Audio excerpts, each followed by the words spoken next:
Hey, what's up, everybody? Video 44 coming at you another video. All right, so the score is 62-48 at the half. The Lakers are down to the Houston Rockets, and no surprise to anybody who follows us on this channel. Nobody who follows Video 44 is surprised by anything we're seeing, unfortunately, because we don't have a center out there.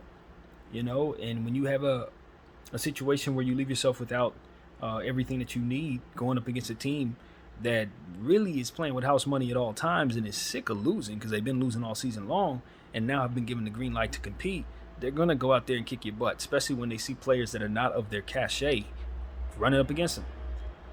Alperen Sengun can't be looking at Rui Hachimura, man, and this is what's happening. KPJ can't be looking at Malik Beasley. Like, these are things you just don't want at all, because they're going to see these guys as food, man. Honestly, Wenyen, Gabriel, and Sengun. I mean, what are we doing? It's a situation where Josh Christopher's 4 for 5, Kevin Porter Jr. is 8 out of 9 or something ridiculous like that. It's a layup line, man. Sengun's dunking the ball like crazy. Deshaun Tate's getting to the line, getting to the lane and dunking the ball.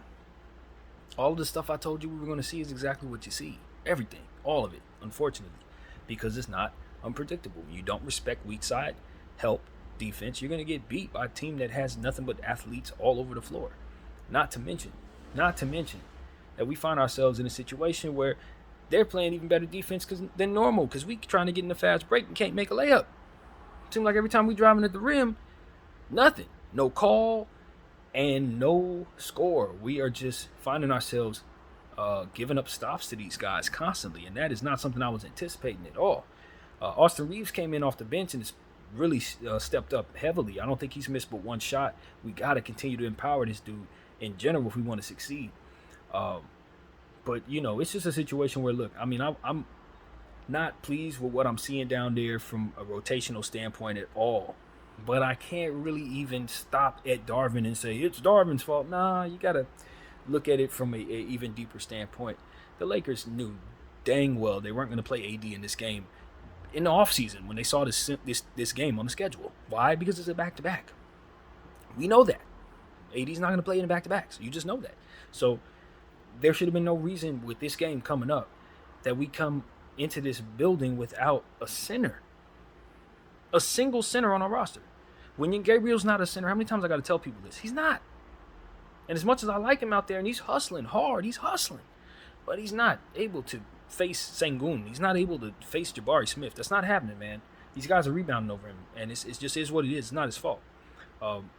We're asking role players to face star youngsters, real star youngsters with maybe even superstar upside, and those superstar upside youngsters are looking on the other end of this team, and they're saying, this is going to be fun for us. At the beginning of the game, I'm looking at some of their faces, and their eyes are like this. Like, are they serious? This is really what the Lakers are doing? Unacceptable, man. Can't blame the players. Rui Hachimura started at the 4. You know how I feel about that. And you got exactly what comes with that. A whole lot of nothing on the defensive end. Nothing.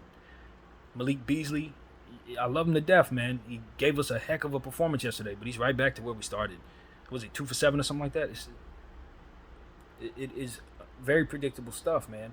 If it were up to me, we would have saw Max Christie in this first half and Devon Reed. Why? Because we need defense. We need size. We need guys to think rebound. Max Christie has long arms. He's almost 6'8". He can play some 3 and help guys. You put him on the floor next to Troy Brown, next to Wenyen Gabriel, and next to Vanderbilt, and then D'Angelo Russell. You got length out there. You got length. And then you can sub Rui in. Then you can sub Austin in, and you have length at all times. But our coach ain't thinking like that, man. He's not. And Vanderbilt, brother, stop shooting. Stop shooting. I think he's like 1 for 7 or 1 for 9 or something. Just stop shooting, Vanderbilt, please. That ain't your game anyway, bro. Stop shooting. So it's just a lot of inefficiency on our end. But we did close the quarter well. So we went down by as much as 18. And it's been 48 points in the paint to our 20. 48 points in the paint, LA. To our 20, they're well on their way to 90 points in the paint on the game. So these are the type of things I'm just saying. I got to blame Rob Pelinka and the organization for choosing to sit AD knowing they didn't have a center. Choosing to play AD in the second half of yesterday's game knowing we were up by 40. These are things you do that put yourself in a position to not be prepared for the Houston Rockets, of whom you think is just going to roll over, for which you shouldn't think that if you've been paying attention like I have. So this just shows the Lakers as an organization have a lack of preparation, choosing the organizational decisions that ultimately put them in a position to lose. So that's what it is. You leave it up to the coach, Darvin Ham, and his imagination for how to beat the situation, how to win the game, and he ain't gonna give you nothing. He got you down there with stuff that's not going to work. He knows it's not going to work, but he gonna run it anyway, and then he's gonna tell you couldn't do nothing about it.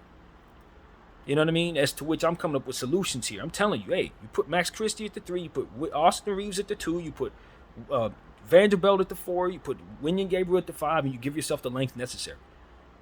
That's what you do.